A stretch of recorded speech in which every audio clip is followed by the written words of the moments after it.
विद्यार्थी मित्रांनो, आज आपण एक नवीन टॉपिक पाहणार आहोत. ठीक आहे. तर बघा, कॅनचा वापर. आता सर्वात पहिले कॅन म्हणजे काय? तर कॅन हा काय आहे? ऑक्सिलरी वर्ब्स आहे, म्हणजे सहाय्यकारी क्रियापद आहे, म्हणजेच हेल्पिंग वर्ब आहे. आपण हेल्पिंग वर्ब शिकलो की नाही? शिकलो ना? मग आपण हेल्पिंग वर्ब मध्ये लिहिलेलं होतं ना, वर्ब मध्ये कॅन हा शब्द लिहिलेला होता. मग हा जो हेल्पिंग वर्ब आहे किंवा ऑक्सिलरी वर्ब्स आहे, ह्याचा वापर आपण सेंटेन्स मध्ये कसा करायचा? तर हे एक शक्यतादर्शक सहाय्यकारी क्रियापद आहे. कॅन हे कसं आहे?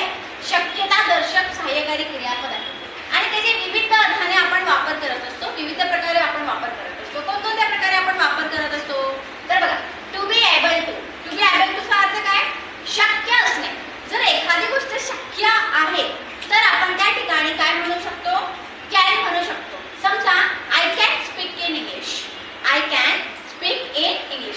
मी इंग्लिश मध्ये बोलू शकते. आहे की नाही? शक्यता आली का नाही? या ठिकाणी काय आली? शक्यता आलेली आहे. म्हणजे मी इंग्लिश मध्ये बोलू शकते. हे त्याच पद्धतीने टू बी पॉसिबल. एखादी शक्य जर पॉसिबल आहे, एखादी गोष्ट जर पॉसिबल आहे, शक्य आहे, तरी आपण त्या ठिकाणी काय म्हणत असतो? कॅन म्हणत असतो. काय म्हणत असतो? कॅन म्हणत असतो. You can do it. You can do it. To हे करू शकतो. टू हे करू शकतो. To have the ability. Ability म्हणजे काय?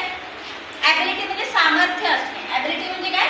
सामर्थ्य असणे. जर तुम्ही इंग्लिश व्यवस्थित चांगल्या पद्धतीने तुमच्यामध्ये सामर्थ्य आहे बोलण्याचं, तर तुम्ही या ठिकाणी बोलू शकता I can speak in English. काय बोलू शकता? I can speak in English. To be allowed to. Allowed to म्हणजे परवानगी असणे. Can I take your pen? Can I take your notebook? Take your book म्हणजे काय? पेन मला देशील का? तुझी पुस्तक मला देशील का? तुझी वही मला देशील का? ह्या पद्धतीने जर तुम्हाला एखाद्याची परवानगी घ्यायची आहे, तरी तुम्ही त्या ठिकाणी कॅनचा वापर करू शकता. Can I take your pen? मी तुझा पेन घेऊ का? ठीक आहे. अशा पद्धतीने तुम्ही काय करू शकता? या ठिकाणी कॅनचा वापर करून सेंटेन्स, वाक्य या ठिकाणी बनवू शकता. आलं लक्षात?